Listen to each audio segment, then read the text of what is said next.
Right now on Morning News Now, desperation in Morocco after a devastating earthquake. Right now, crews are racing to rescue survivors 4 days after the 6.8 magnitude quake. The disaster killing at least 2,400 people and leaving thousands more with nothing. My house was here, but I don't see it now. It was destroyed by the earthquake. We need to help because every family here don't have the house.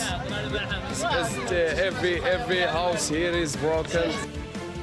We'll take you to Marrakesh for the latest on the rescue efforts. Also this morning, bracing for impact. Hurricane Lee is now back to a major Category 3 storm after regaining strength over the weekend. We're tracking its path as it churns through the Atlantic and the chances we could see an impact on the East Coast. America remembers. Today marks 22 years since the 9/11 attacks, and this morning, Americans are paying tribute with ceremonies planned from coast to coast. Our team coverage starts at Ground Zero for today's memorial. Also, we'll hear from a survivor who was working in the World Trade Center when the planes hit. Plus, a look at the lasting impacts of 9/11 for the first responders and volunteers who risked their lives and their health to save others. And Grand Slam greatness history at the U.S. Open as Coco Gauff wins her first Grand Slam title, the youngest American since Serena Williams to do so. And Novak Djokovic earns his 24th, tying the record for the most ever Grand Slam titles. We'll bring you the highlights from the historic matchups. This Monday morning, still celebrating Coco Gauff. Good to have you with us. I'm Joe Fryer. And I'm Savannah Sellers. We begin this morning with that catastrophic earthquake in Morocco, the deadliest to hit the North African country in more than 6 decades. We just got the latest numbers this morning. More than 2,400 people have now died in the 6.8 magnitude quake. It struck Friday night, destroying villages in the mostly rural high Atlas Mountains. Buildings collapsed in the old city of Marrakesh, forcing people to sleep in the streets. Rescue teams are still working to find survivors from beneath mountains of rubble. So far, the Moroccan government has only accepted offers of assistance from Spain, Britain, Qatar, and the UAE. They've all deployed search teams to the country. Amid the devastation, harrowing stories are starting to emerge.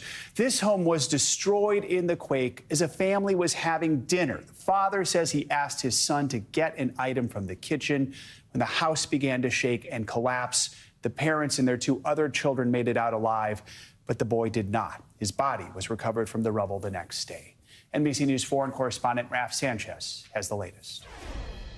Hey there, we're in the remote mountain village of Moulay Ibrahim. We're about 30 miles east of the epicenter of that 6.8 magnitude earthquake. And it is remote communities like this that have borne the brunt of the devastation. I want to show you around just a little bit. This tower is all that remains of what was once a shrine in this village. We're standing in the marketplace. People's shops were here. There were homes here. And in the rubble, in the debris, are fragments of people's lives, including their mail and their bills. Now, this community was home to 3,000 people. Locals tell us 40 of them were killed in the quake. So that's more than 1% of the population of this village. We met a man who lost not only his wife, his 3 daughters, and his baby son. He told us he does not know what he has to live for anymore. And his family are part of that national death toll that over the weekend has climbed above 2,100 and is expected to go higher. Now, we are on the 3rd day since Friday's earthquake, and rescue experts will tell you the first 72 hours are absolutely critical. We have been seeing rescue teams, both professionals, but also local volunteers, people who just hand by patient hand are sifting through the rubble, trying to save the lives of their neighbors. There was a rescue in this area over the weekend, and that is giving people hope that they may still find survivors, but it is a desperate race against time at this point. What they need most in these remote communities is heavy equipment, but that is difficult. The roads here are winding, they are narrow. In some cases, they are blocked by boulders, but the rescue effort continues. Back to you. All right, Raf, thank you so much. Well, today, President Biden will wrap up his visit to Vietnam. The trip is part of an effort to deepen ties with the country as part of efforts to reduce America's reliance on China. We're going to get into this. We're joined by NBC News senior White House correspondent Kelly O'Donnell. She's on the ground in Vietnam. Hey, Kelly, good morning. So this was just a quick weekend trip, but it's one the White House does see as very important. During the visit, the U.S. was lifted to Hanoi's highest diplomatic status, alongside, though, China and Russia. What can you tell us about the visit, what that means, what this ultimately is for the administration?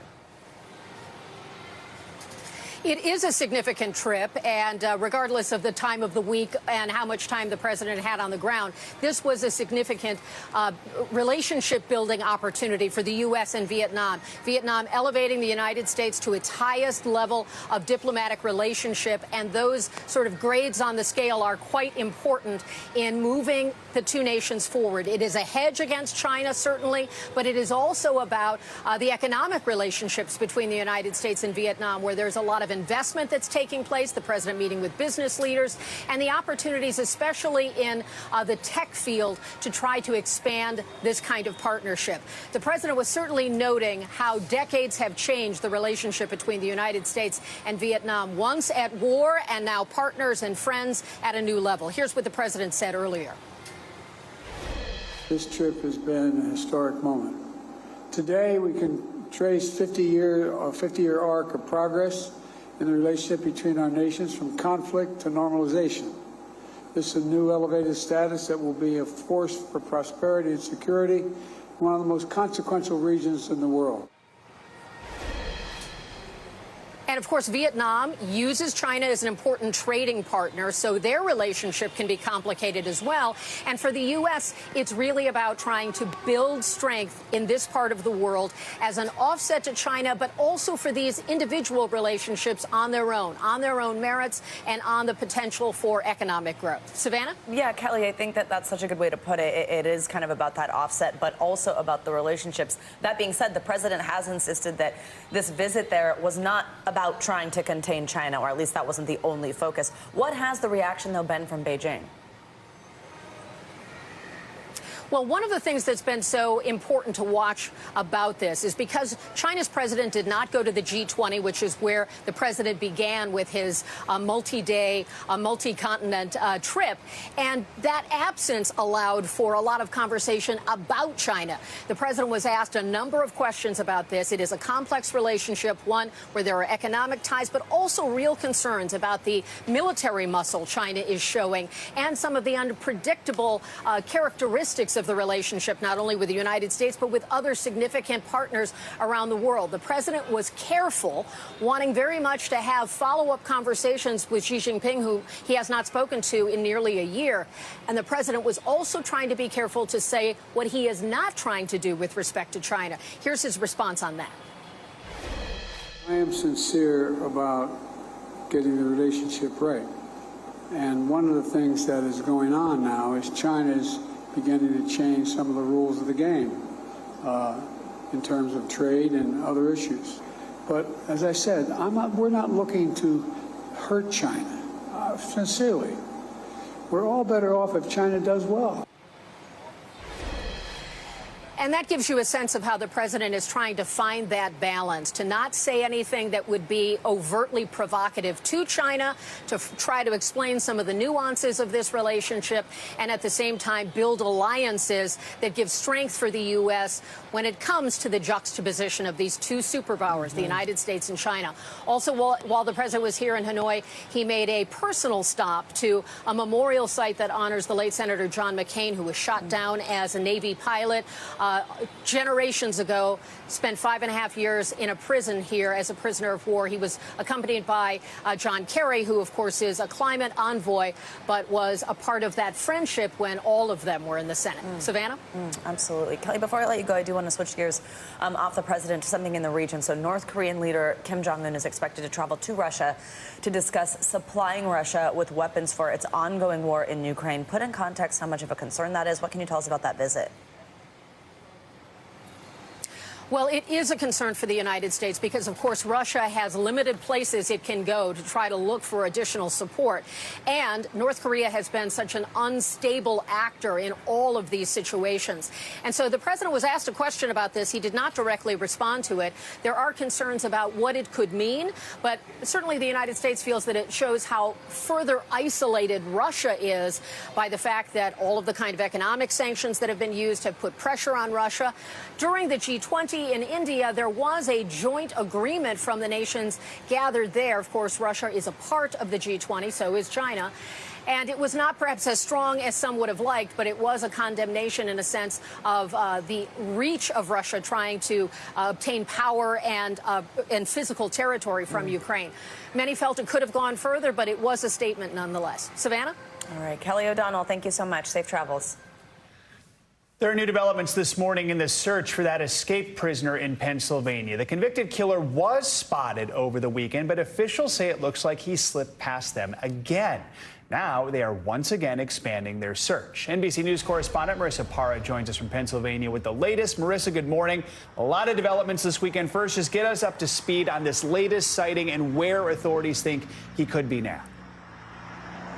Yeah, I'll walk you through all the developments we got yesterday, Joe, because there were a lot. So just to kind of set the scene here, I'm outside of the command post, and it was just a couple of miles away from where we are, Longwood Gardens. That was where they had narrowed their search. On Saturday, they narrowed it down to 4 miles. It was half of what it was on Friday. So for all intents and purposes, everyone thought that they were getting closer, narrowing in.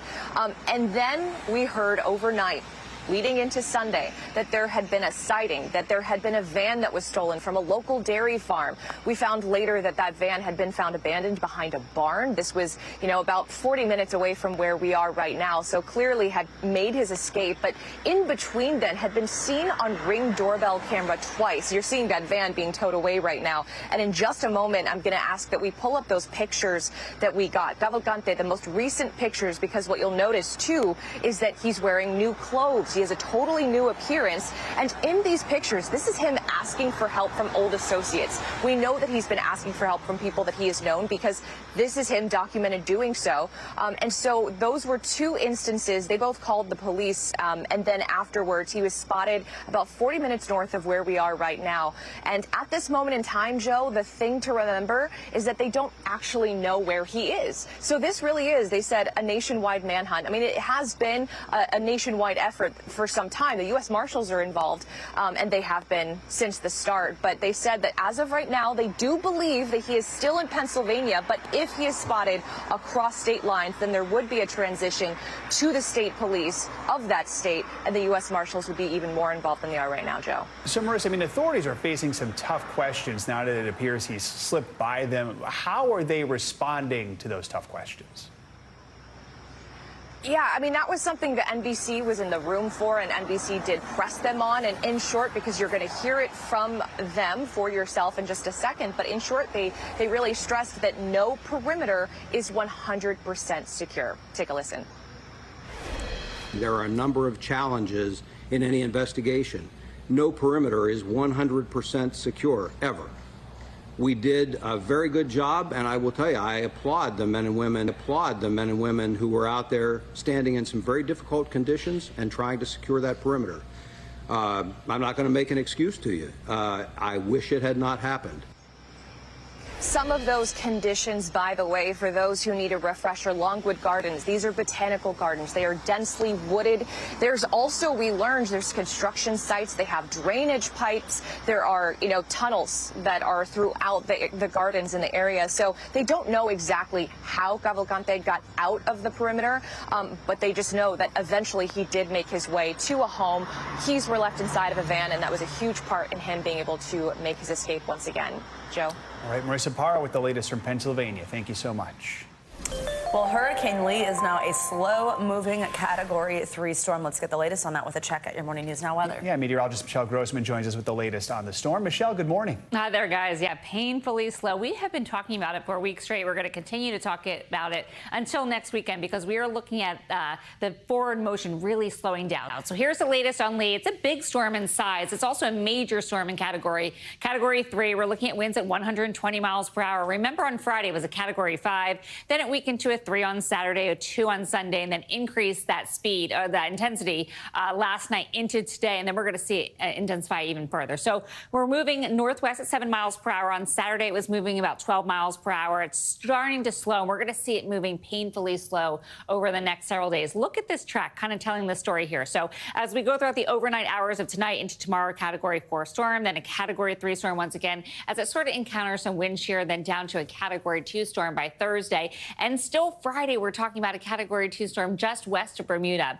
So the takeaway here is it's north of the Lesser Antilles. It's impacting portions of the Lesser Antilles, Hispaniola, the Bahamas, Bermuda, and also Puerto Rico with some rough surf, some life-threatening rip currents. And that's going to be the story as we go throughout time here along the east coast of the U.S. too. So as we go throughout time here, even this week, even starting today into the next 7 days, we're looking at high surf, rip current, but we're looking at a Category 1 storm. Now, as we look at the models, this is from the National Hurricane Center, we have really good agreement. We still are a while away. We still have the steering motions that are not really intact yet, an area of high pressure, the Bermuda High, also a storm system that's going to come off the coast here. So we have to get those two players in place, but still seeing these models kind of agreeing that we see that landfall somewhere in the Maritimes of Canada, anywhere from New England into the Maritimes of Canada. But it looks like good consensus now is into Canada. Now, as we look at the rest of the Atlantic, we're talking about Hurricane Lee. We'll be talking about that for several days to come. Also, Tropical Storm Margot. That is destined to become a hurricane, although it's going to stay a fish storm, so that's good news.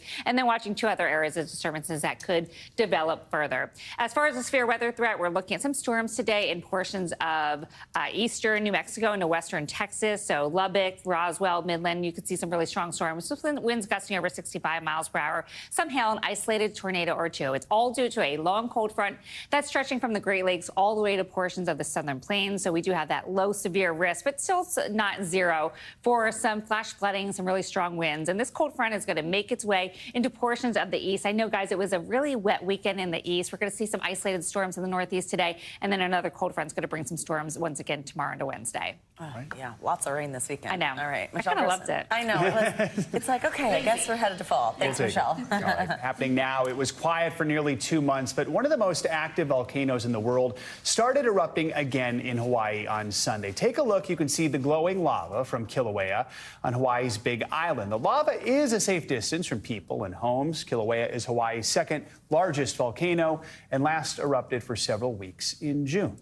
Turning to tennis now, Novak Djokovic won his 24th Grand Slam title. He already has sort of the Open era title, but this now ties him with Margaret Court's record. Yeah, the Serbian superstar beat Russia's Danilo Medvedev in straight sets in yesterday's U.S. Open final. It is the 36-year-old's first tournament on U.S. soil in 2 years. He addressed the historic moment after the match. I really did my best in the last 48 hours not to allow the importance of the moment and what's on the line get to my head, because 2 years ago that's what happened, and I underperformed and I wasn't able to be at my best and I was outplayed. So I learned my lesson, and my team, my family knew that the last 24 hours don't touch me, don't speak to me about, you know, the history or what's on the line. Don't touch me, don't speak to me. Joining us now is Lucas Weiss. He's a staff editor at The Athletic and always joins us on this. Hey, Lucas, great to have you with us. So, I mean, Djokovic, he wins another Grand Slam title. Just what do you make of the win? Was that what you were expecting? And do you think that this means that we will see him surpass that record at the next major in Australia? Well, thanks for having me on, Savannah and Joe. A historic moment for Novak Djokovic on Sunday, winning his 24th Slam title, his 4th U.S. Open, beating Danilo Medvedev. And yes, it certainly was expected just because of how well Djokovic was playing at the U.S. Open. He'd only dropped 2 sets coming into the final, and just showcasing his relentless defense and incredible shot making. So this is someone who's still motivated at 36 years old. He is the oldest single Slam champion now. And in 125 days when the Australian Open takes place, Djokovic will be the favorite as he tries to win Slam number 25. All right, so from 24 Grand Slams to first Grand Slam, we are so excited about Coco Gauff. The 19-year-old beat Belarus's Arina Sabalenka, who's now the world #1, but she beat her 2 sets to 1. How impressed were you with that comeback win, losing the first set, then coming back in the next 2? Super impressed with Coco Gauff. Look, that was an incredible, gutsy performance from the American team to come back from a set down to beat someone in Sabalenka who had won the Australian Open earlier this year. And what I was impressed with Gauff was her defense. She was just running around the court. Her incredible movement just broke Sabalenka's spirit over the course of the match. This is a breakthrough win for Coco Gauff, for American tennis, for women's tennis overall. And I think for her now, she's going to use this as a springboard to win even more big tournaments for many years to come. Oh, absolutely. I think 3 times just in the course over the U.S. Open she did that, where she came back from being losing that first set, which is pretty incredible. And you're right, she's just so fast. I think in addition to her win and all that, another moment that kind of went viral was her speaking after, when she thanked people who she said, hadn't believed in her and that she felt was sort of critical of her. Have the expectations now gone up a notch? What do you think this means after this win? Are we going to see the start of something special here with Coco? Yeah, the expectations have gone up, but look, they were already sky high for Coco when she was a 15-year-old, when she burst on the scene at Wimbledon. But it's been a steady progression for Gauff. She didn't immediately win a slam at 15 or 16 years old. She had to deal with some tough losses, including at the 2022 French Open. Coco learned from that. She got better, and now she's at a point in her career where she can just use this to continue to get better, to improve, and become one of the top players on the WTA Tour. Oh, so cool. Lucas Weiss from The Athletic, thank you so much. Thanks for talking through the U.S. Open throughout the last couple of weeks with us. Thanks so much. Much more to come here on Morning News Now. After the break, tailgating and campaigning. 2 kinds of rivalries in Iowa this weekend as the GOP's top 2 presidential contenders attend the state's biggest football game. We'll bring you the latest from the trail. And later this hour, America remembers 9/11 with tributes and memorials planned from coast to coast. We'll reflect on the tragedy and the impacts that we're still seeing today. We'll be right back.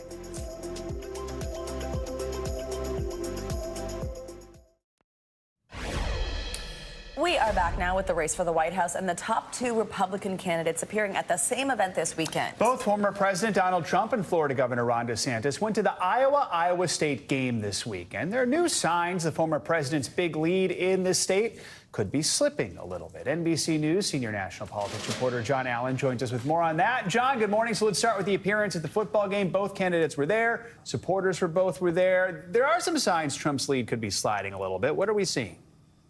I think the big signs there, Joe, have largely been polls that have been done by DeSantis' campaign, an effort to push momentum in his direction, create some momentum.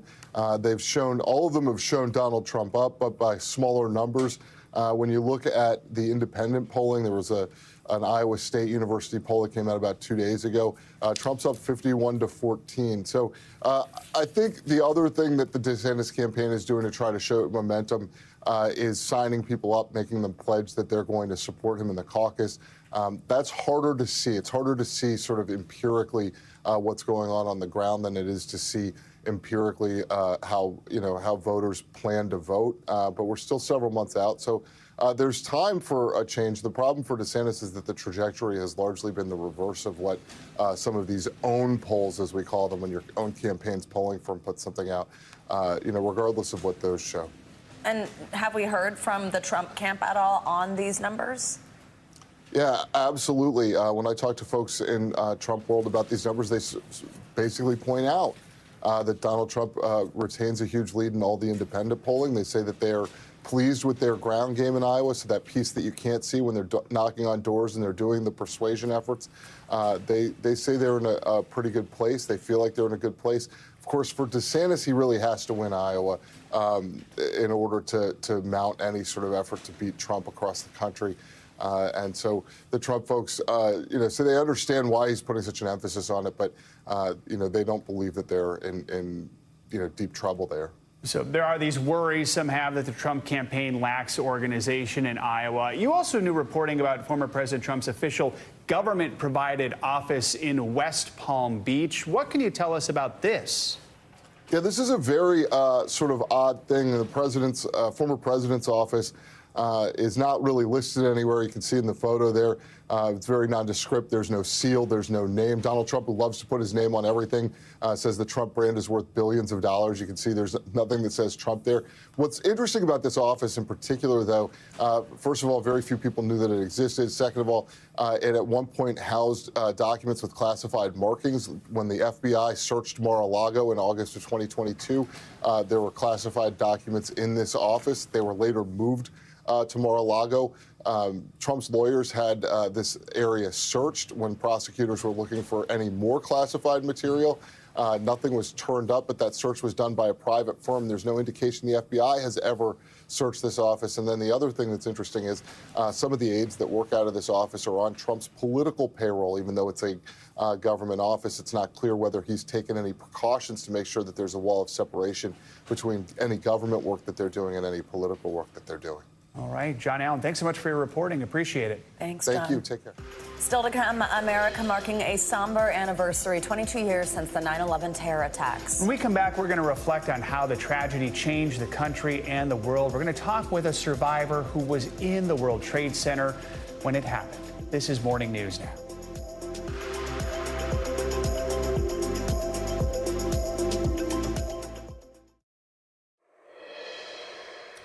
Today marks 22 years since the September 11th terror attacks. Nearly 3,000 people were killed when 4 planes were hijacked and used as weapons in New York City, Washington, D.C., and near Shanksville, Pennsylvania. Once again, the nation will carry on the promise to never forget as tributes and memorial services are planned from coast to coast. NBC News correspondent Rahima Ellis joins us now from Ground Zero in Lower Manhattan. Good morning. Thank you so much for helping us dig into our coverage this morning on this. I mean, this is a solemn day for Americans, of course, around the country. How is the occasion being marked this year at Ground Zero? Well, at Ground Zero, this was where the major memorial service will be held, but there was also services, you know, that will take place in Washington at the Pentagon, as well as in Shanksville, Pennsylvania, where a plane went down, Flight 93. It was forced down by courageous passengers who attacked the terrorists and forced that plane to go into the ground in Shanksville, Pennsylvania. But here at Ground Zero behind me, you can see One World Trade Center, which is now standing in the footprint of what was the Twin Towers. And this will be the major event. And about an hour from now, they'll begin reading the names of nearly 3,000 people who died here 22 years ago. It will go on for several hours. It is a solemn, it is a heartfelt, and it's a very emotional moment for the families and friends as the names are read. Each loved one will say something memorable about the person that they loved and they lost on this day. And memories like that will be experienced all around this country as people pause to remember what happened when America was attacked on September 11, 2001. Joe and Savannah. Rahima, we mentioned earlier this hour, President Biden's on an overseas trip. He's starting his day in Vietnam, but does plan to make his way to at least one part of America before day's end, even if only for a couple hours. How is he going to observe the day?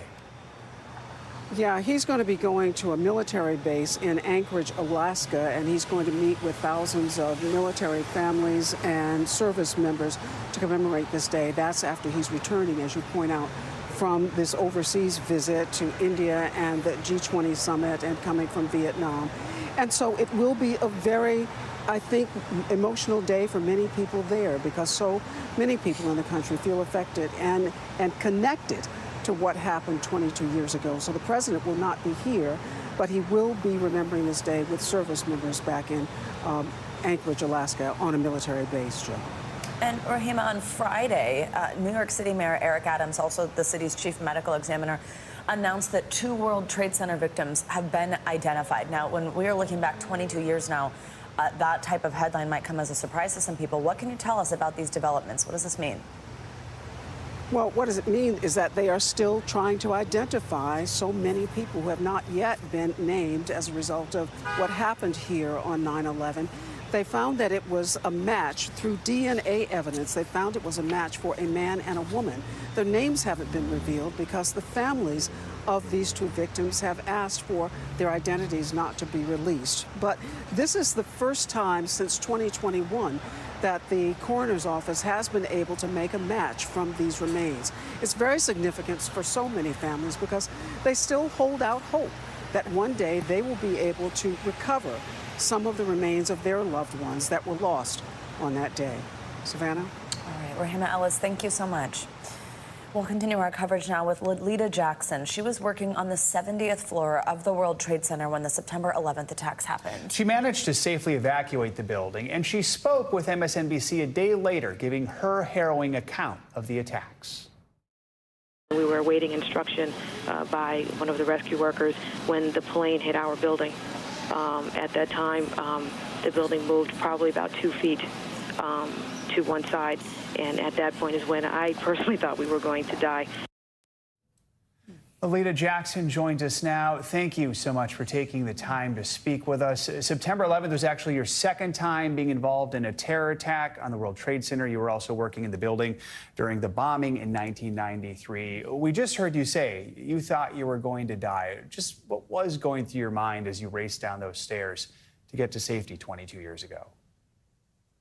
Well, we didn't know exactly in our building what had happened. There wasn't an announcement saying that the other building had gotten hit by a plane. We were waiting instructions on the 44th floor by Rick Briscorla, who was the head of security for Morgan Stanley, when we got hit by the plane and the building moved. That floor did not have windows, so we couldn't see out the windows. We did calmly leave as far as going down the stairs. So the moment that I thought that I potentially was going to die was when we got hit by what I found out later to be the plane. Oh, I know you lost a close colleague on September 11th on that day. Tell us about him and what you want the world to remember. Thomas and I were part of a group of amazing people who worked for Morgan Stanley in their investment management division.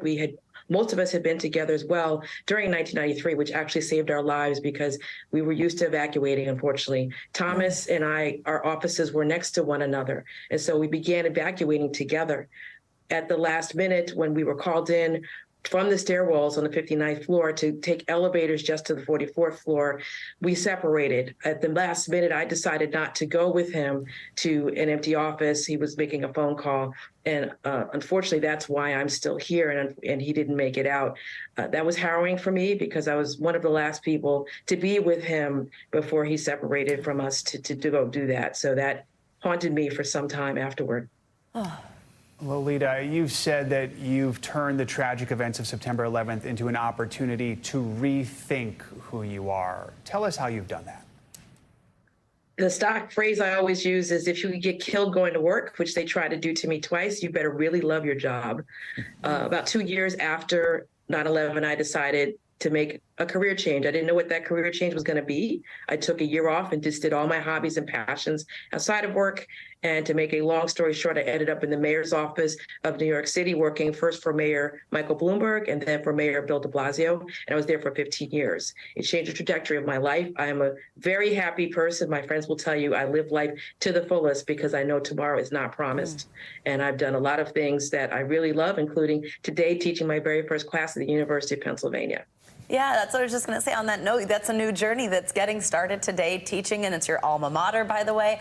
What does it mean to you to mark that milestone today of all days, just quickly?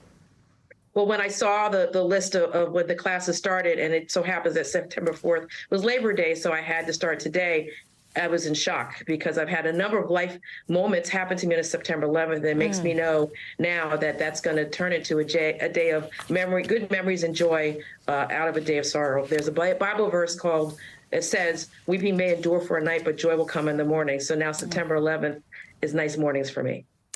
Here's to a new beginning while also remembering the past. Lolita Jackson, thank you for joining us this morning and sharing some of your story. We really appreciate it. Thank you so much. And good luck today. Enjoy the day getting started. Thank you for having me. So 22 years later, the death count from 9/11 is still growing. That's because of cancers connected to that fateful day. According to the CDC, 9/11-related cancers have more than doubled since 2013. Let's bring in Dr. Noah Baran for more on this. She's Associate Professor of Medicine at the Hackensack Meridian Health John Thurah Cancer Center. Dr. Baran, thank you very much for being here. So, I mean, that stat we just mentioned, it shows that 9/11 cancers have skyrocketed over the years, with research showing firefighters who worked on the site of the 9/11 attacks having this extra high risk of cancer. First, tell us what type of cancer that is and why the risk is so high for first responders and survivors. Yes, good morning. Thank you. So we know that people who are exposed to certain environmental toxins, such as jet fuel and other chemicals, have a higher risk of mutations, and that is what leads to the development of specific cancers.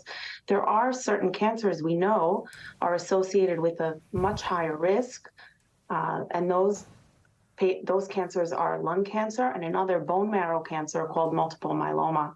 So not only first responders, but people who were in the vicinity of ground zero months or even more than months after the event are at much higher risk of these types of cancers. So has this far out? Yeah. Oh, no, go ahead. Even this far out, and the risk of these cancers continues to increase even 10, 20 years later. Wow. Has the rise in 9/11 related cancers impacted how we treat these illnesses? So certainly there's a higher incidence of these cancers. The other thing to consider is there are other conditions that are kind of pre-cancerous. So people may have kind of what we would call smoldering myeloma or an inactive state of myeloma, and they're walking around with these for years. That are not active cancers, but we certainly need to increase monitoring of these patients in case their pre-cancer condition does develop into an active cancer. So we're certainly looking at these patients with caution. And quickly, Dr. Baran, what resources are available to survivors, first responders who might be impacted by a 9/11 related cancer? There's a World Trade Center health program that's available. If you have a condition that is proven to be associated with increased risk of cancer, or if your cancer is one of the 9/11 related cancers, then you are eligible for the World Trade Center health program. And your physician can help you in filling out the forms and get hooked up with one of the World Trade Center facilities. Dr. Noah Baran, important conversation, important to keep in mind that this is still going on. There's still impacts. Thank you so much for joining us this morning. Thank you. Coming up, a critical shortage impacting millions of children. Up next, the so-called domino effect that's sparking demand for ADHD meds just as kids head back to school. You're watching Morning News Now.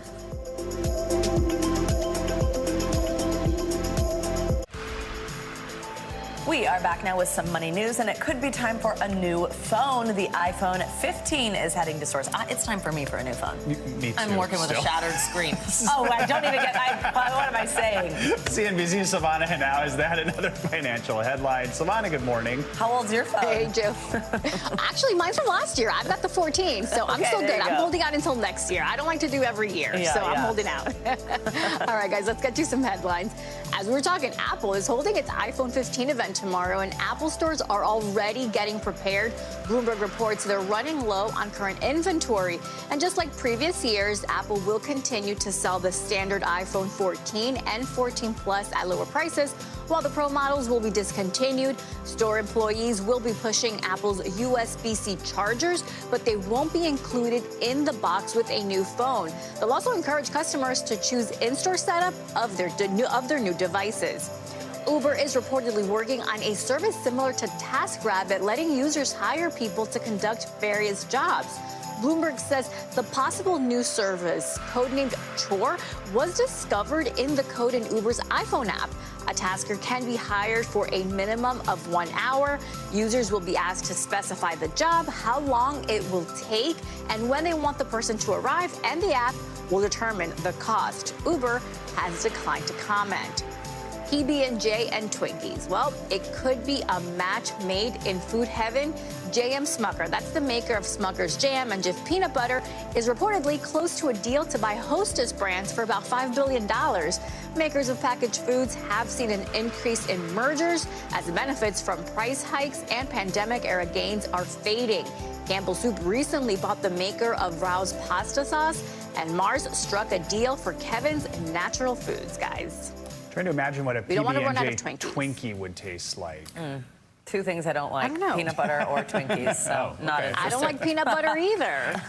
Yeah, so that wouldn't be for me. That's crazy. Even the smell of it. I know. I'm like, I don't like peanut butter. I know. You've learned so much here, my goodness. I like also when you bring us news where I don't want to eat what you're talking about starting at the crack of dawn. You're welcome. Good news for me, yeah. Savannah, thanks so much. Sure. Experts are sounding the alarm about a shortage of ADHD medications. These are critical drugs used by millions of children to help them improve their attention and their concentration. NBC News correspondent Ann Thompson takes a closer look. The morning rush, organized chaos at the Didier home in Kansas. Getting 17-year-old Isaac and 9-year-old Joshua off to school. Two of the more than 6 million children on ADHD medicines caught in an ongoing shortage of the drugs. Did you take your meds? Yeah. Turning parents like Jeremy into medical detectives. It says dexamethasone is not serviced because it's unavailable from the manufacturer. Do you guys have any 20s in stock? Can we drop her down to 20? Frustrating parents and physicians just as the school year begins. How bad is it? Simply put, this is the worst I've had in my career in terms of the extent and the duration. And I've been in practice for over 30 years. What started as a shortage of Adderall has created a domino effect, says Dr. Max Wisnitzer, as physicians prescribe alternatives. We've developed secondary shortages of other products. Medicines that help 4 of Jeremy Didier's children focus in school and life. I can't think of anything worse as a parent than knowing that you're letting your kids down by not being able to get them what they need to be successful. Most of these drugs are considered controlled substances by the DEA, with limits on how much can be produced. In a joint letter last month, the FDA and DEA pointed to record-high prescription rates and blamed manufacturers for not producing the full amounts allowed. But several major manufacturers told NBC News they plan to produce the maximum they're allowed and have asked the government for permission to produce more, so children and adults can keep their focus. Our thanks to Ann Thompson for that report. Experts recommend people who are looking for ADHD medications expand their search beyond pharmacy chains and call independent and mail-order pharmacies. Well, Florida has a new controversial alternative to the SATs and ACTs for public college admissions. Here's NBC News correspondent Aaron Gilchrist with the details. A green light for public universities in Florida to start accepting a new entrance exam. It's called the Classic Learning Test, or CLT. Florida's 12 state universities will accept it in addition to better-known exams like the SAT or ACT. Critics say it's just the latest move by Governor Ron DeSantis to try and inject a more conservative curriculum into every level of public education in the state. I think because CLT is viewed as too conservative by some, we've had a hard time breaking in. Jeremy Tate created the test back in 2015. So our goal at CLT is to put students in front of the most important texts that have really driven the development of thought and culture for more than 2,000 years. One notable difference from other entrance exams, the CLT tends to focus more on humanities, morality, and classical literature, or as the New York Times describes it, an emphasis on Western canon and Christian thought. For example, a sample test includes passages from Plato, Cicero, and George Eliot's Letter About Rome Artists. We served an alternative because we believe we're championing a better vision for education that is ultimately about the cultivation of virtue. Until now, the test has primarily been used among homeschoolers, Catholic schools, some charter schools, and Christian schools. Tate says about 250 in total. Really, this is a wolf in sheep's clothing because it's actually about justifying a whole approach to curriculum that is narrowed. Julian Vasquez-Heilig is a professor of educational leadership and research. He notes that allowing CLT into education policy in Florida is adding fuel to the fire started by the Don't Say Gay law and the dispute over the College Board's African American Studies AP course.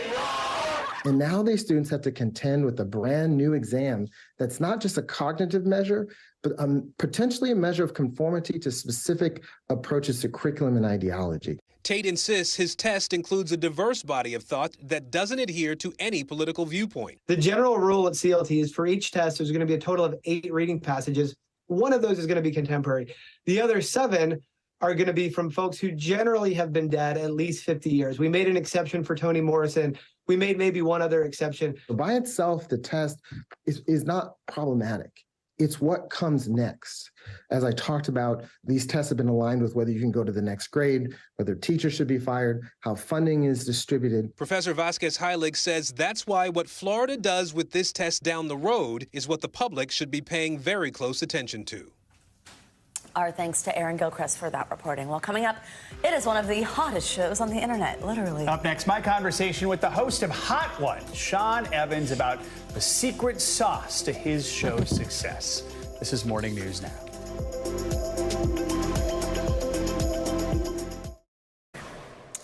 Welcome back. A Los Angeles house where screen icon Marilyn Monroe lived at the end of her life may have been saved. According to a local councilwoman, the bungalow in Brentwood was sold in July, with the new owners applying to have it demolished. But now, after outcry, the LA City Council has stepped in to start the process of declaring the property a historic cultural monument. Monroe bought the house in 1962, and it was actually the only home she owned independently. So it looks like this piece of Hollywood history will live to see another day. That's pretty cool. It's good to see. Why do I feel like this is going to end up like some sort of Airbnb partnership thing? Right. Like those things, yeah, like decorated as it was when she lived there. Yeah. Exactly. But pretty cool, though. All right. Thanks, Savannah. We end this hour with a hot one. We are talking about the hit online interview show that shows us if celebrities can truly take the heat. I recently sat down with host Sean Evans to talk about hot ones. What's your name? Sean. Who are you? Why are we here? It's the show that redefined hot seat. Ah, dude. Why did I sign up for this, man? It is always amazing to me. The man controlling the thermostat is Sean Evans. It's the show with hot questions and even hotter wings. He's the host of Hot Ones, an internet talk show with guests who bravely chow down on increasingly spicy chicken wings. I can't even talk. What the have you done to me? Recently, we put Sean in our hot seat. We're not doing hot ones, we're doing cold ones. Cheers. Cheers.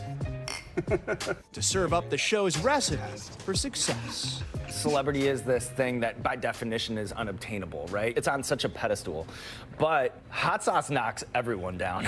You know what I mean? And we all know what that's like to go through that. Hot Ones started in 2015 when the food blog First We Feast was searching for something interesting to put on its YouTube channel.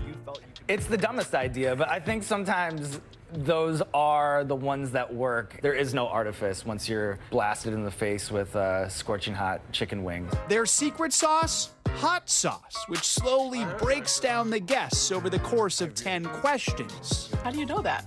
That's a great question. That's a really interesting question. Good question. Who told you that? Evans, who studied journalism in college, is eating too and developing quite the aversion to wings. They'll be dead for me. Whenever this is done, they'll be dead for me. Each episode racks up millions of views, attracting A-list celebrities. Hey, look at us. Look at us. Huh? Who would have thought? Not me. Even Oscar winners like Kate Blanchett and Viola Davis. You gotta repeat that damn question. Who are rewarded with viral publicity. Obviously, there's caveat of having to eat these scorching hot chicken wings, but overall I think it's on the plus side. Everyone survived. Yeah, right. That's what I say. And look at me. I've done over 300. I'm still standing. Some, like Lord and Halle Berry, seem unfazed, but most explode with the hottest sauce called Da Bomb. Someone will get mad at me on Da Bomb, but after the last dab, we're hugging. You know, we bond through the trauma when it's all said and done. Do you take it personally when they get mad at you? No, I get it. Like sometimes I'm like, dude, I know. This show is crazy. I don't know how or why this is allowed to happen. And yet, for 21 seasons now, the guests keep coming. This is my favorite show. My favorite interview, dude. To a show that's as hot as the wings they devour. I truly think that I'm doing exactly what I'm supposed to be doing with my life. If you haven't seen Hot Ones, you can check it out on YouTube. I think all the episodes are there. I mean, he says we stood outside there for a few minutes, and he got recognized 3 or 4 times in just that short window. He knows his demo. Yes. It's a certain young man, usually. Tell me. You can see him coming, and very polite interacting with all of them. I mean, what a great concept. It really is. Yeah. I hit. cannot handle spicy, so I just always think, like, that is pretty cool. Those people are like, okay, I know this is going to be painful, but I'm signing up for it anyway. Exactly. All right, that's going to do it for this hour of Morning News Now. But the news continues right now.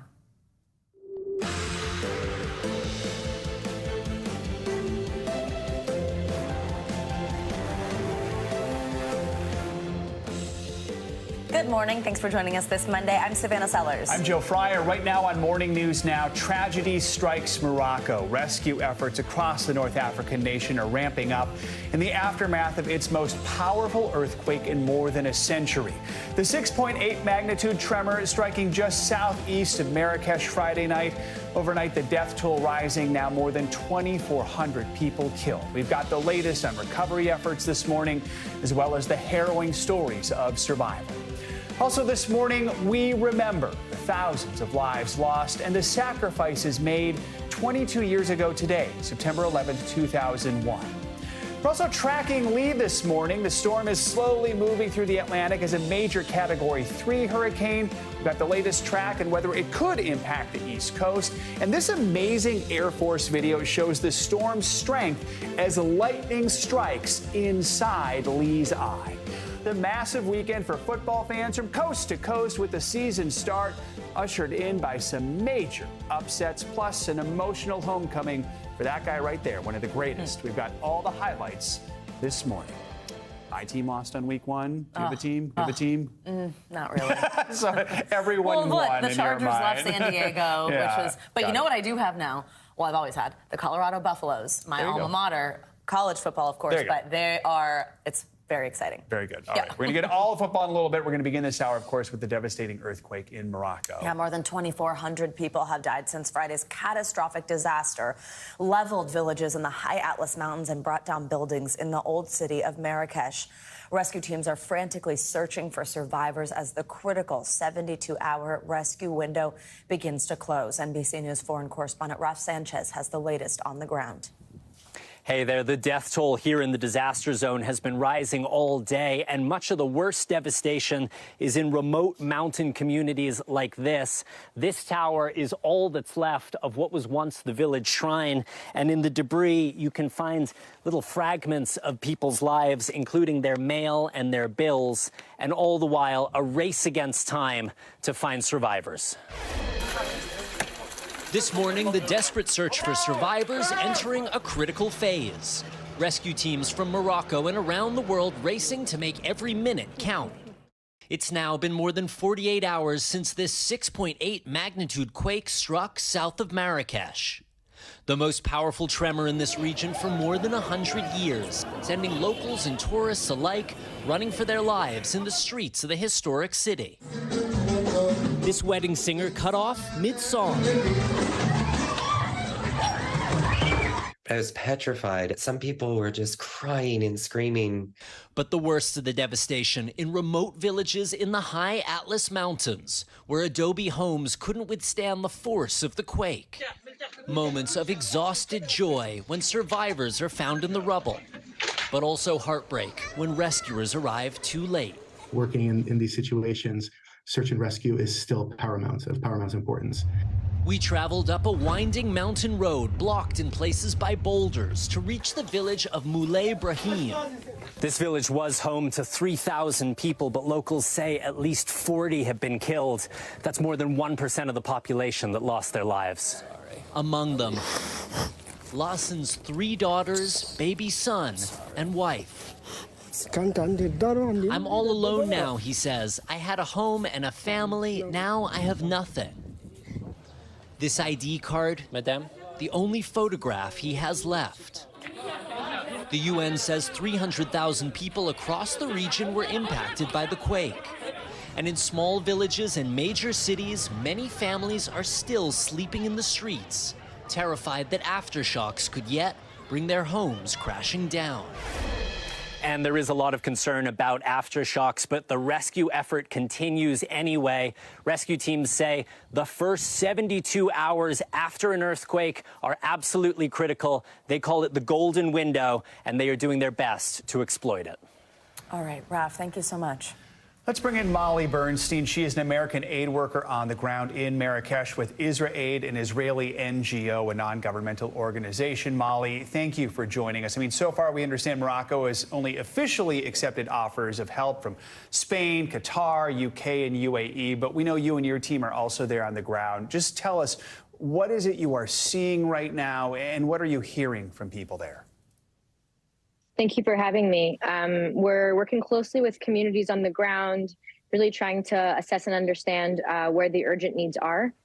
We're seeing a lot of people out on the streets without the ability to go back into their homes, a huge amount of stress and fear of what is to come, and just an overwhelming amount of aid needed to communities that were affected and lost everything in the last few days. What is some of the work that you're able to do right now, and what are the biggest challenges you're facing? So currently we're focusing on distributing urgent relief items to communities, both in Marrakesh and outside of Marrakesh in the mountains. Some of the bigger challenges are really understanding the scope of the situation, is being able to access the communities that were affected, specifically the members of the community that are most vulnerable. So oftentimes women and children, minorities, and really ensuring that they have the support that they're needed. So right now we're looking at distributing urgently needed items, resilience kits, dignity kits for women, hygiene kits for families, blankets, tarps, anything to make sure that people can get to sleep and can stay safe, and to really try and stymie a subsequent emergency that could be caused by the spread of diseases as infrastructure was destroyed. What is it groups like yours need right now? And for people who are watching at home, they want to help in some way, what are the best ways people can do that? So we at Israel Aid are definitely looking for as much support as can be provided.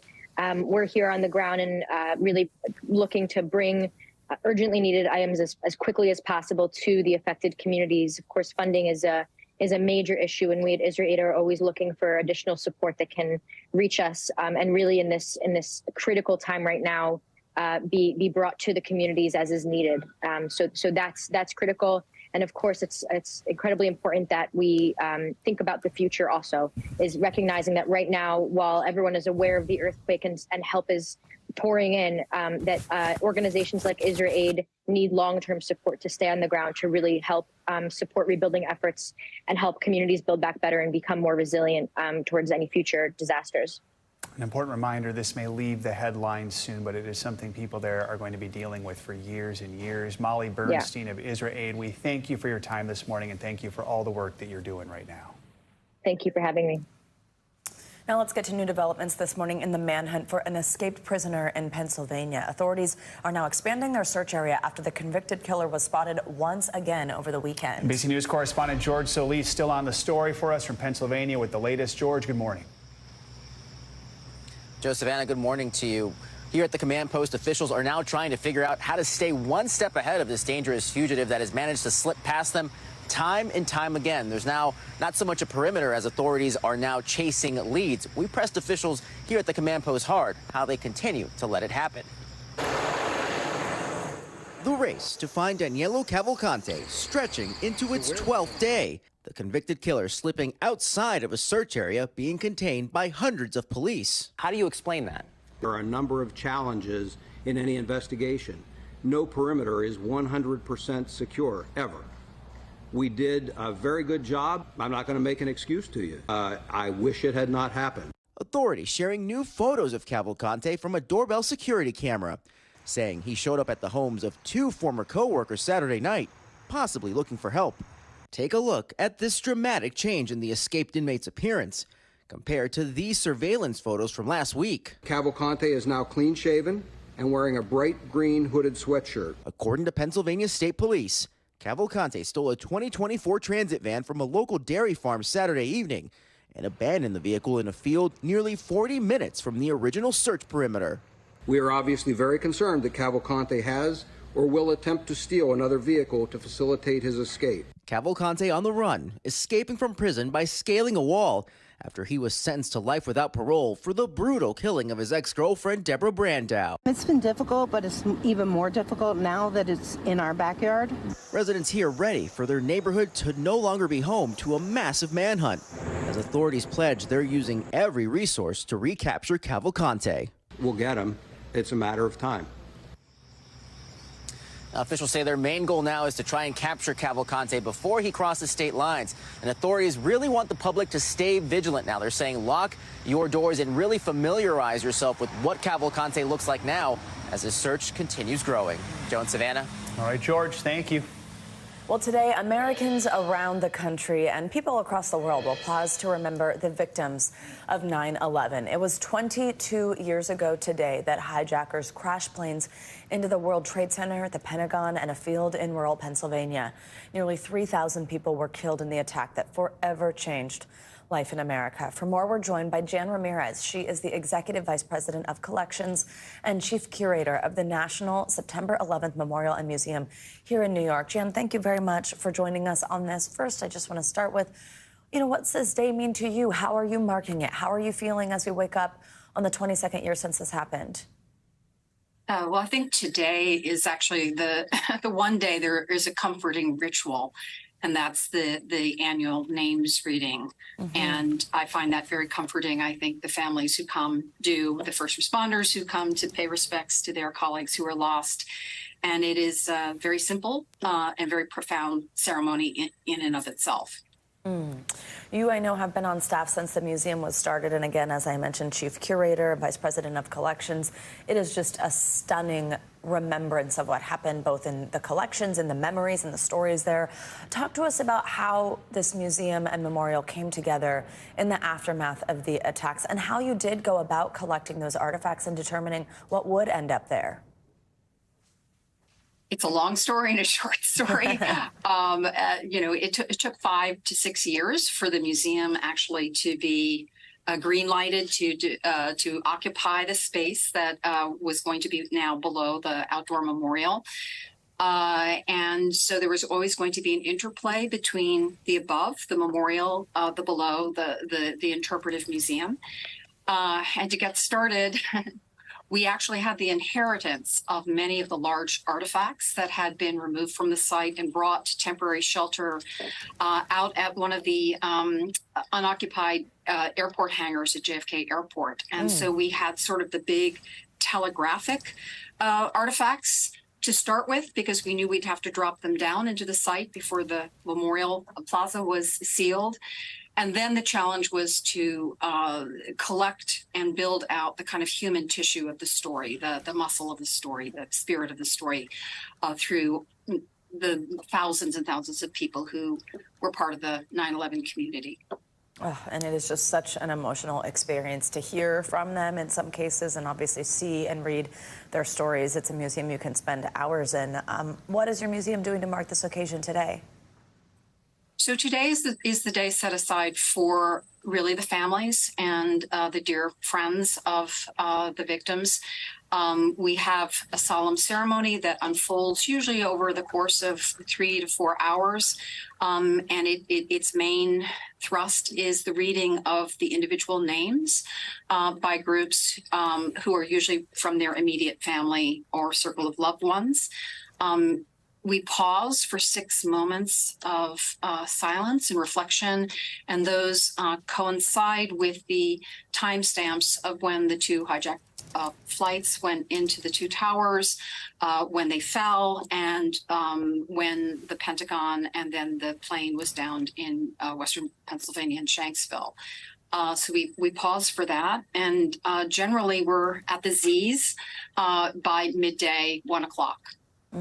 When people the plaza will then open later in the day for community acknowledgement of the attacks and to invite people to come to what really is the capstone of the day, which is the evening portion, and that's the annual Tribute in Light, which is so magical and sort of melancholy and mystical all at the same time. Oh, absolutely. It is something to see here in New York City for sure.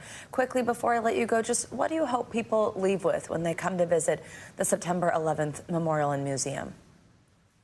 I mean, the attacks happened to everyday people. They could have been any one of us.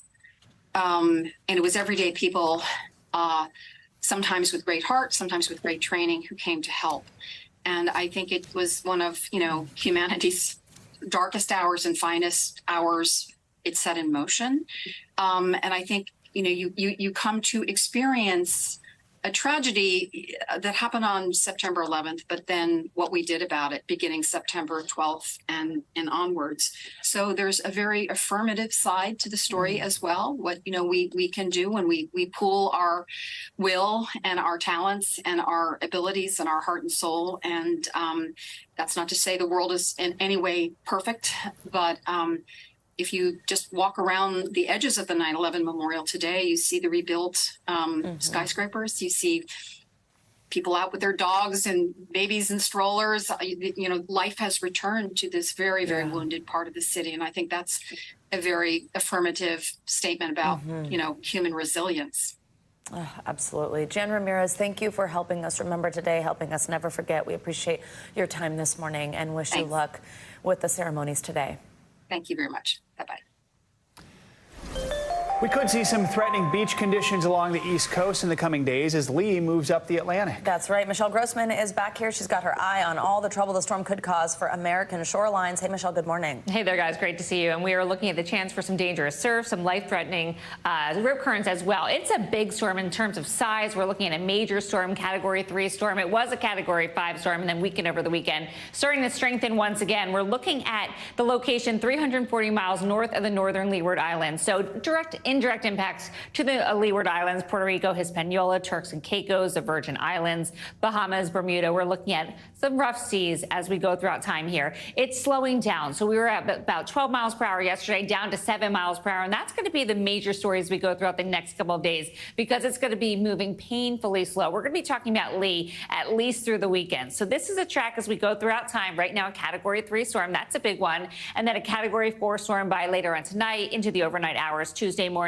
Category 3 once again by Wednesday. It's going to weaken further. It kind of encounters some cooler water, some wind shear as well. So by Friday, we're looking at a Category 2 storm just west of Bermuda. We could see some really rough seas, some tropical storm force winds there. Then a Category 1 storm. But notice the next 7 days, even now from Nantucket, Ocean City, Norfolk, Wilmington, down to Melbourne, and even Panama City, we could see some high surf and also some rip currents. That's going to be a big story. And that's probably going to be the biggest impact over the next several days. Now, in terms of the track here, we're pretty much in agreement. Most of the models bring it to the Canadian Maritimes, but we still have time. We don't have that steering current in place. We have a Bermuda high. It has to see where we're going to set up and how it's going to interact with a cold front that's going to come through and how they play together is where we're going to see this kind of moving through time here. We're also watching another system. Tropical Storm Margot will become a hurricane, but it's going to remain out to sea, which is good news. Oof. It's good to hear. I just can't get over talking about like these storms hitting like Canada. I know, right, right. You feel like it's like cool there, little cool fishing. But no, it could. I mean, you know, having been in California, a hurricane impacting Palm Springs. Right. People have never seen that in their lives. Yeah, so we'll see. It could be Maine, but we're going to see some rough seas even in New England. Okay, thanks, Michelle. Appreciate it. Thank you. Well, coming up on Morning News Now, a history-making victory at the U.S. Open with superstar Coco Gauff taking home that iconic trophy. We've got more on her emotional win later in the hour. But first, major progress overnight in the ongoing rescue operation of that American trapped underground in a Turkish cave. We've got the latest next.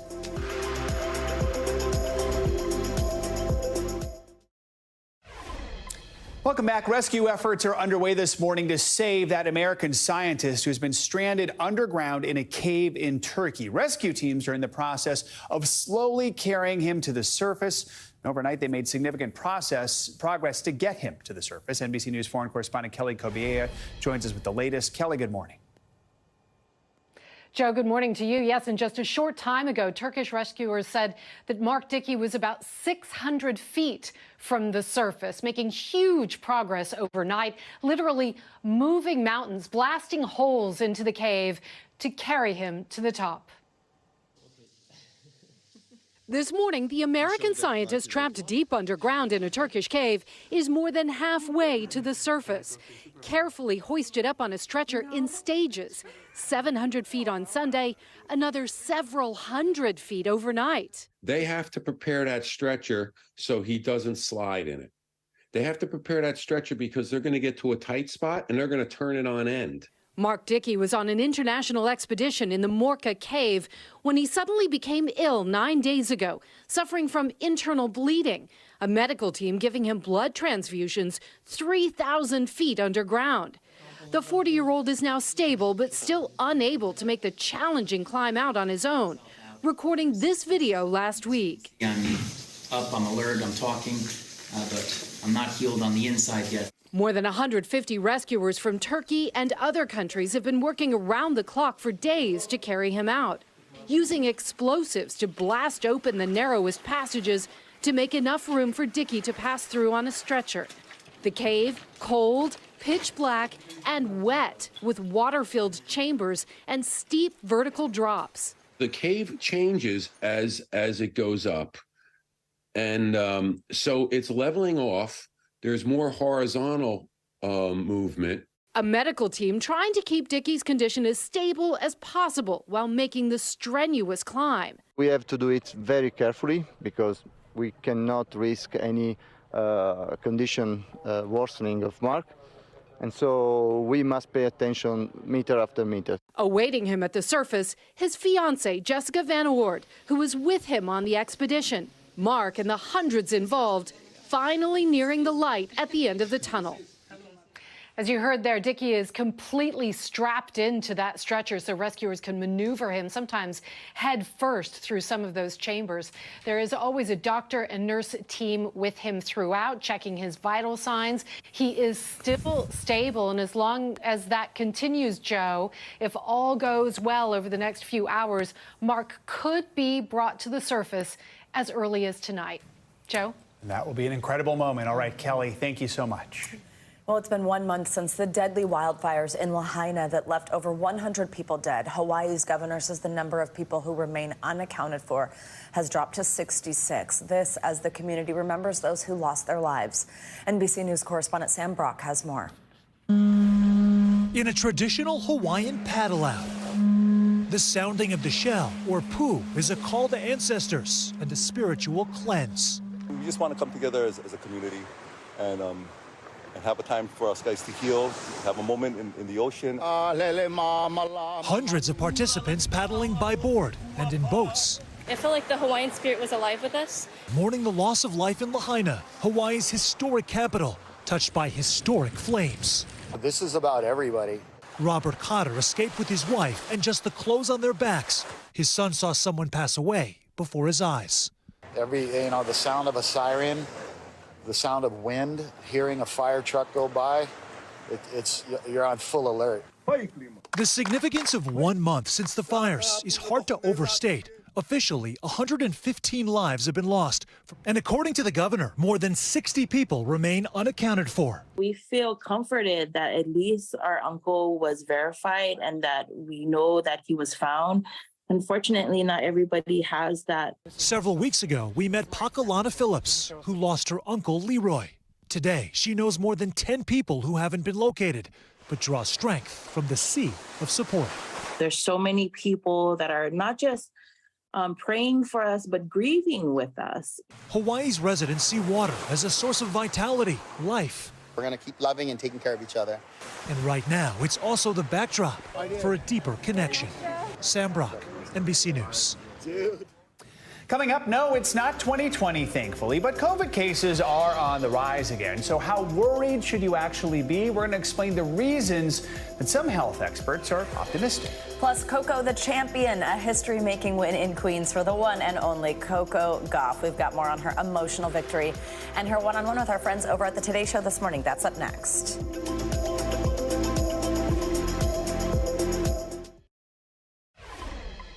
We are back now with a closer look at the recovery in Maui this morning. May Vedlin Lee, a Lahaina survivor who lost her home in the flames, joins us now. Good morning. Thank you very much for being here. I know we actually first talked with you a month ago during the first days right after the wildfires and everything that you were dealing with. First, I want to play a clip for our viewers of that, and then we'll talk on the other side. Seeing everything you love, seeing your whole life just go up in flames, literally go up in flames in front of you, and try to stay calm enough to get safely out of there. It's just not knowing if you're going to live, not knowing where anybody is. It's now a month later. Can you just tell us what you've been dealing with since we last spoke to you and how you're doing? Hi, thanks for having me back again. Yeah, it's been a month. It feels like it feels like, in a way, like it's been 4 years, and it also feels like it's been 10 minutes. It's been really intense. It's just been a lot of the first 2 weeks. We just basically tried to find the people that were missing, and then every day was it was good news almost every day, because you get to find out that somebody else you love is safe. And then once you kind of landed in that, then it was time to deal with, FEMA and Red Cross and try to start that process, which we all talk about it like our new full-time job, because it's been just kind of what we've been doing, staying busy and trying to get help, the financial help that we all need desperately, so it's been busy. I want to ask you more about that, May. I mean, last month, President Biden approved a disaster declaration for Hawaii, promising people will get the help they need. But there has been so much criticism over the government response, over the help that you are receiving. Are you and your neighbors getting the help you need? It's been kind of mixed. It feels like half the people are getting the help, half the people are not. And it's either you're getting a lot of help or you're getting no help. There's kind of nothing in between. I personally have been denied by FEMA a few times and appealed it and applied and appealed and applied and appealed. And I would say overall, we are not getting the help we want from the government. The Red Cross has stepped up. The Red Cross has been really helpful in finding us shelter.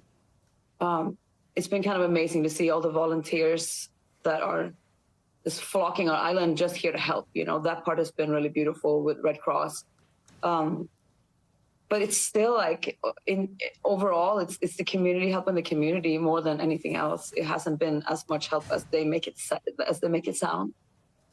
Oh, absolutely. May, Vettel, and Lee, we are sorry for what you've been going through. We appreciate your time this morning. We are thinking about you, and we will continue checking in. Thank you so much. Thanks for keeping us in your prayers. We need it. I know we're on our secondhand news right now, but we're all still scared and unsure of the future. So please keep us in our prayers. Thank you. Absolutely, and we'd love to keep talking. Thanks again, May. Well, COVID cases are on the rise again, with some high-profile names getting sick now. NBC News correspondent Maggie Vespa takes a look at how concerned we should be as we head into the fall. Call it an eerie sense of pandemic deja vu as we roll toward our fourth fall with the virus on our radar.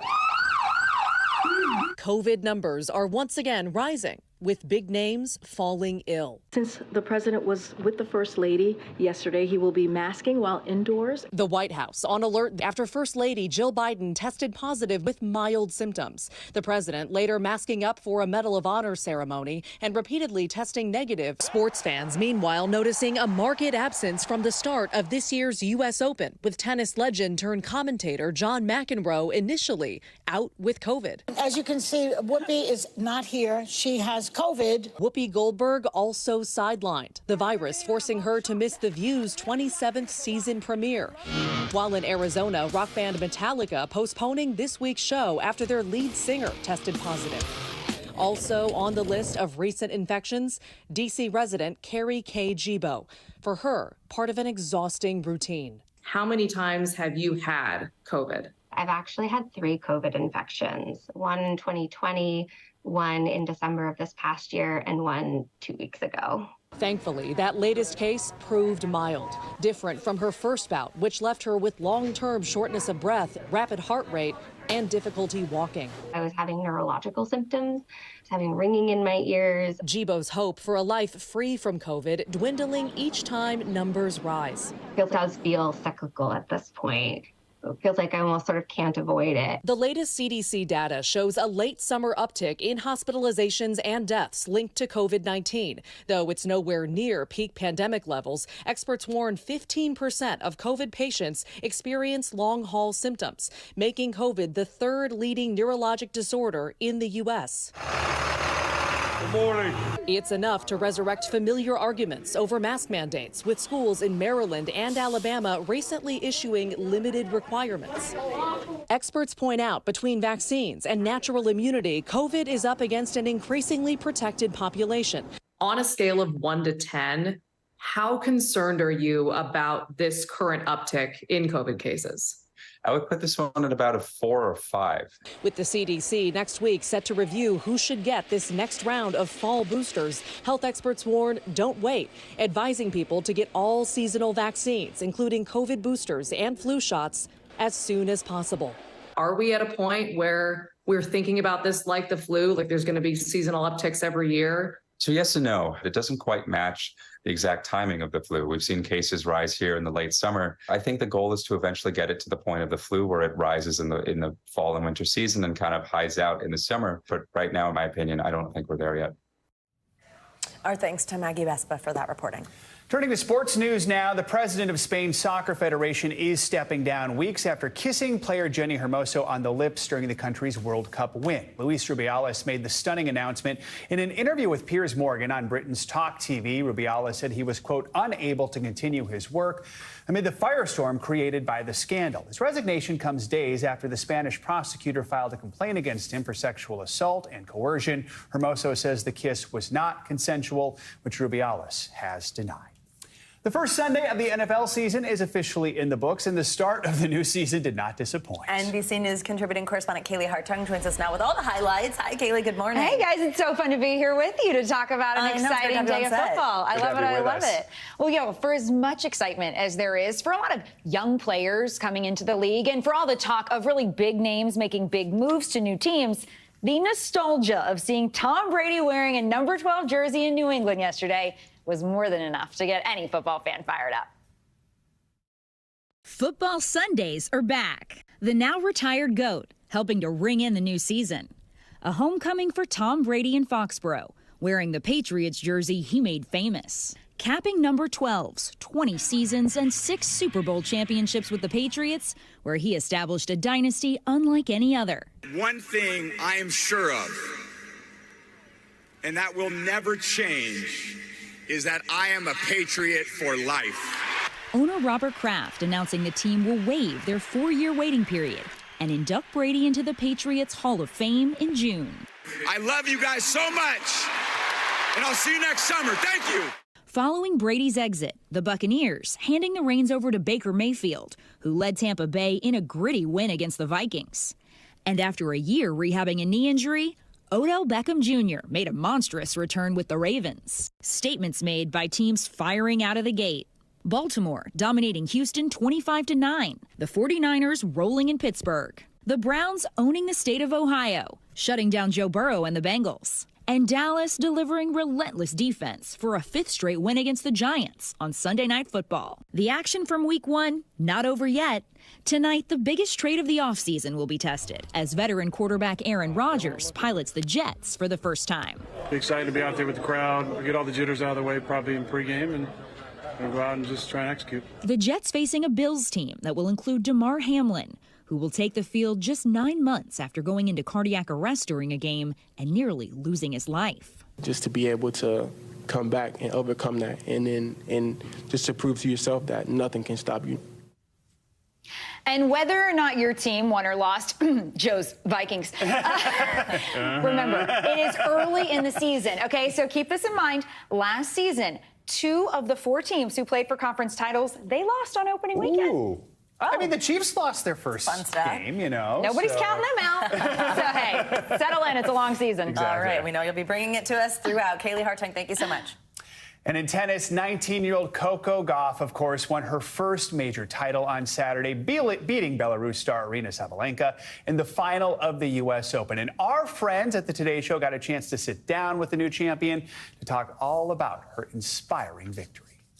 Still crazy. I don't think it's digest. Like, even last night I was telling myself, you're a Grand Slam champion, and I'm like, it doesn't feel real at all. Watching that moment where you were laying down on the court and you just had about 10 seconds there where it was all kind of sinking in. What did that moment feel like to know you'd done it? It felt like it hit all at once because I didn't want to tell myself it was match points on the match points. I didn't want to start shaking. So when it happened and it like finally it was over, like my previous matches has taken me like 6-7 match points to win, and that one was on the first one, so I was a little bit shocked, and I like couldn't breathe either. It's joy, but is there like a release of tension, a release of that pressure? I would say more so joy than relief. I would think in the past it would have been more relief than joy, but I think with all the growth and maturity I've done, it's definitely more joy than relief. Yeah. So many beautiful moments. I think a lot of people wept when you got down on your knees a couple of times and you were clearly finally saying a prayer. What were you saying in that moment? I was just saying thank you, and I understood like all the tough times were just to make that moment even sweeter. I think if it came easy, I wouldn't feel as appreciative as I did in that moment, clearly. It does feel that way, Coco. I mean, we were just talking, I've known you since you were 14 years old, a junior champion. It wasn't easy. It maybe wouldn't have been the script you wrote, but it seems to be happening right on time when you're ready for it. You feel like that? Yeah, I'm 100% believe in that. And, you know, obviously when you're losing, you're like, why is it happening now? But like I was like, I couldn't have been any more perfect than this moment. And, you know, doing it in the U.S., in New York City is just incredible. I love that the night before the match, I figure most people would have butterflies. You had butterflies, but you were also on the phone with your boyfriend until 1 in the morning. Yes. What were you all talking about? Everything except that. He asked if I wanted to talk about it. I was like, no. So we were just, everything except that. And then I was like, okay, it's 1. So I was like, okay, I have to go to sleep if I actually want to be productive tomorrow. So I went to sleep. And my last time I was in a Grand Slam final, I couldn't sleep the whole night. But since talking to him helped me go to sleep. Oh, so important. You made a couple of calls right after the match from home court. Those calls were not answered. Who were they calls to? Both my brothers were the first 2 people I called. They didn't answer. Then I called my grandma, and then somebody that wasn't her answered. And then finally, my brother called me back. But by then the ceremony had started.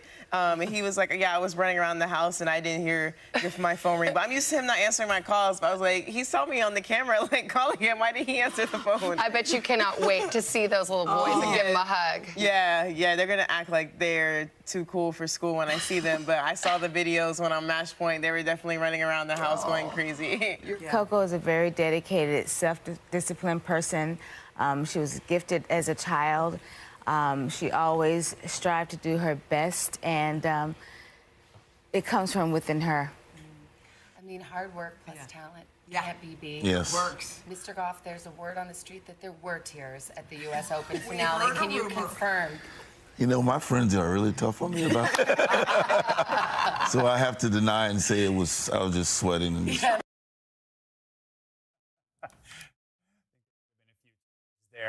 Those brothers, they're not going to leave those phones alone after her next win. Or like she said, they think they're too cool for school. They're like, Exactly. that's right, I didn't answer. Now you're the champion. Oh, so great. What a great family affair. So sweet. Her dad, who gets so nervous that he walks around, she said, during and can't even watch sometimes. Great to see them. Exactly. All right. There'll be more morning news now right after this.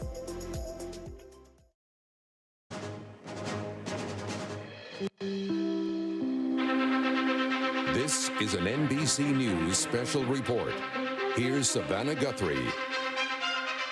Good morning. We come on the air as the nation marks 22 years since the terror attacks of September 11th.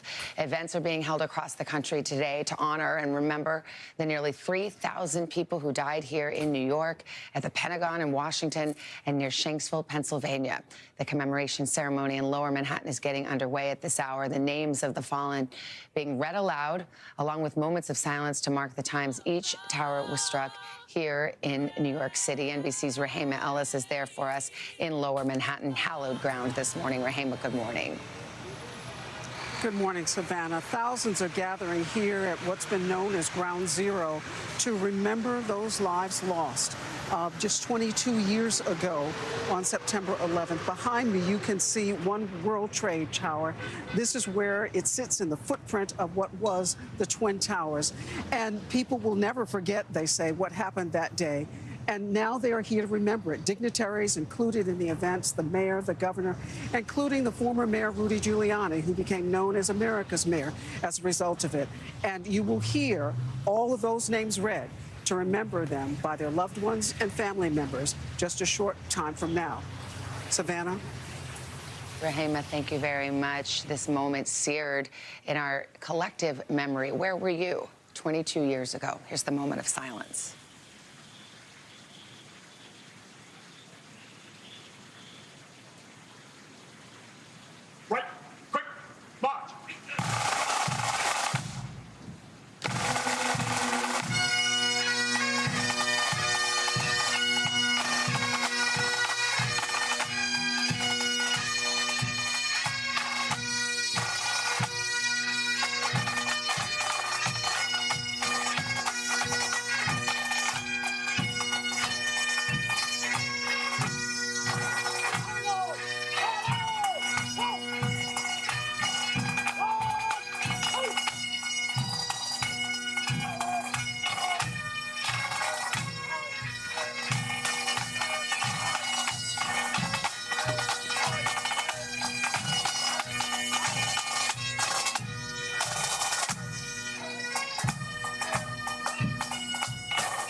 surpasses, followed by the sounds of bagpipes in lower Manhattan, the first of many moments of silence today to honor and remember those who fell 22 years ago on 9/11. We'll have much more on today's tributes on NBC News Now, also over on MSNBC. For now, we return most of you to the Today Show. For others, your regularly scheduled program. I'm Savannah Guthrie. This has been an NBC News Special Report.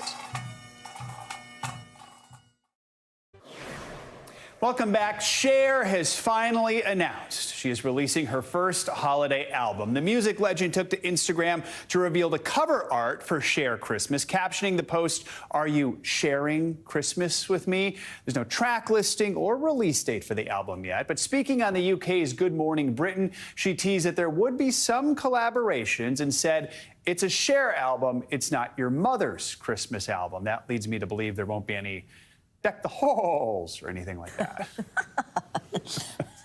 You can't even talk. Yes, I agree with that.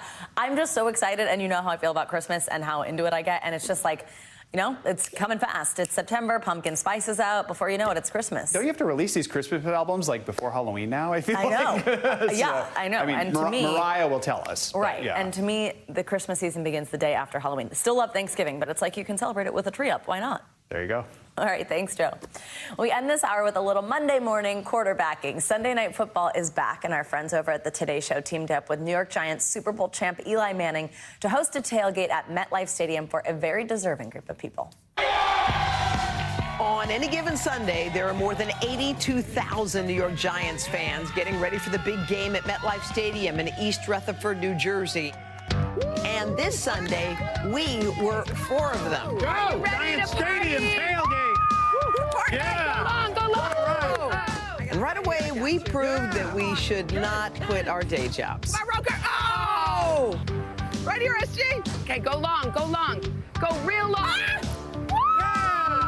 All right, let's bring it in.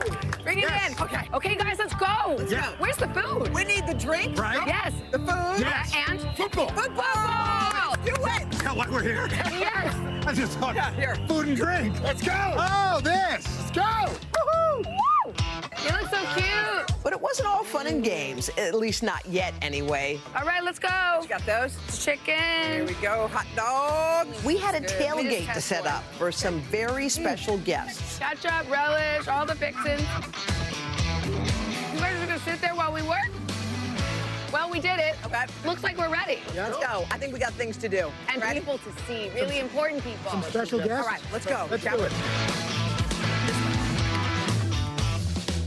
September is Childhood Cancer Awareness Month, so we reached out to the Tackle Kids Cancer Initiative to invite a few courageous kids currently in treatment at Hackensack Meridian Health Children's Hospital in New Jersey to join us. And lucky for us, we had 5 special guests to give a giant welcome to. We wanted to make sure that Dominic, Shane, Jaden, Riley, and Jabari knew this wasn't just any ordinary tailgate party.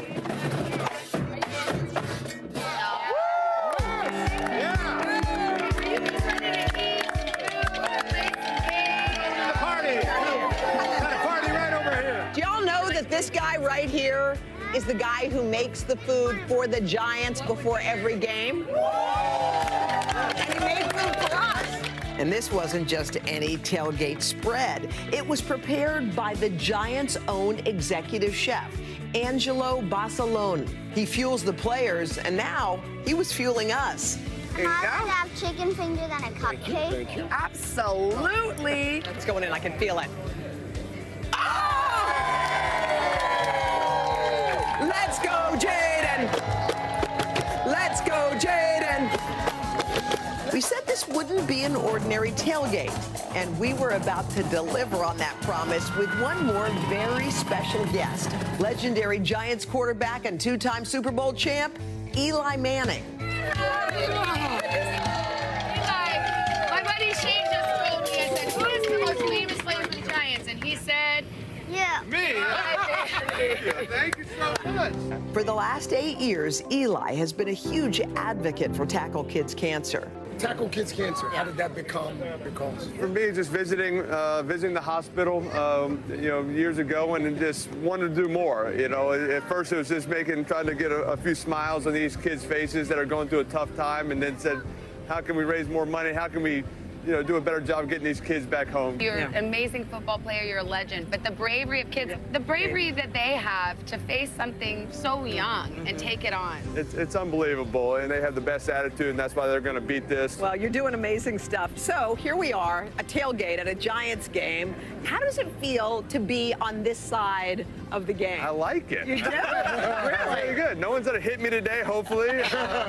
Eli, we've counted the number of people, fans who are here, who have Eli Manning tattoos. Oh, my goodness. Full face, your signature. Well, I appreciate them. The support I've had while I was playing, post-playing, has been unbelievable here in New York, and loved every moment. Right. And the kids were loving every moment with Eli, and we were all about to love him even more. I got a little special surprise for the 5 of you.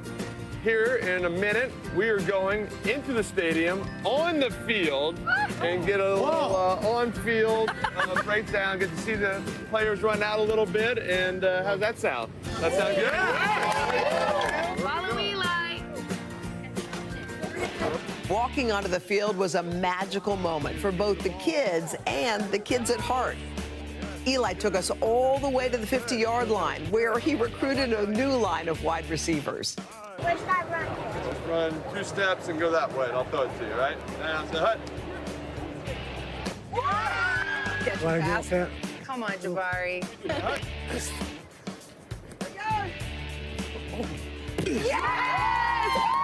Touchdown dance. Touchdown dance. But their feet weren't about to touch down anytime soon. Eli had one more surprise. The Giants have y'all a suite at the game, so they're staying for the game, and all gonna be in a suite together and get to watch the game tonight. Food, drinks. There's a dessert cart that comes around like the second quarter. Really good. Yeah.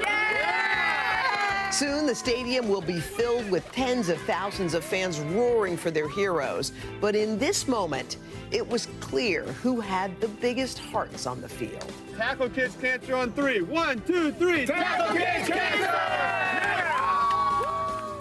How cute are those little kids? Okay. I think it was the dessert cart that got the biggest response too, by the way, after all of that. I mean, there's this suite, there's catching a pass at MetLife Stadium from Eli Manning, and then there's the dessert cart. They were so cute. What a cool story. Well, you are excited for football season, right? I am excited. My Minnesota Vikings did lose their first game, and they've never won a Super Bowl ever. But, I'm always going to be there I know. in their corner. Like I said earlier in the show, college football for me is exciting right now. I'm a University of Colorado alum. We've turned the program around with put your energy into Coach that. Deion Sanders. Yeah, and it's just we were ranked and we won 2 in a row now, and I've never been in this position before. I don't know how to handle it. I look forward to your Monday morning recaps every week. There you go. You'll get them. That's going to do it for this hour of Morning News Now. But the news continues right now. Don't go anywhere.